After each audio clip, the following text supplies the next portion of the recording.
Hello, in this Python programming video we are going to look at implementing a checkbox. At least that's what it's called in a lot of other sort of GUI interfaces. It's called a check button in here because I guess that makes sense as well. It's something that you can check on and off, and it is the form of a button. Okay, so to do that, what we've already got is just the basic template of it's happened again. I just need to close this and reopen the file. Sometimes that happens with my IDE. And reopen that. Okay, that's all good.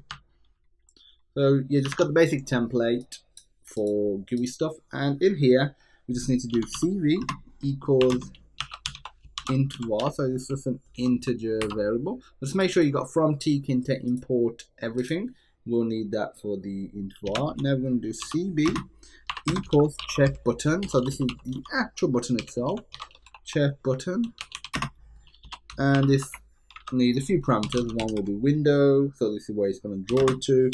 One's going to be text, which is basically the text that will be displayed by the check button. So I'm just going to just put text here. Then I'm going to put variable, and you need to assign this to the integer variable that we created, and on value equals 1. So that just allows us to modify what the values mean if it's on or off. Off value is 0. That's pretty default, but you could change it to, I don't know, 520 if you want to. It's totally up to you.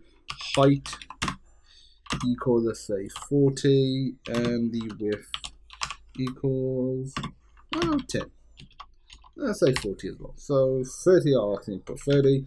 Finally, we just need to do cb.pack, so this actually wraps it up, and if we run it, check button is not defined. Okay, my mistake. It's at lowercase b, and there we go. We have our little thing right here. We've got the text, the button right now, which is very wide, hence why the text is like that. But apart from that, that is it. There's nothing more to it than that. Thanks for watching. If you have any questions, feel free to reach out, and I look forward to seeing you in the next video.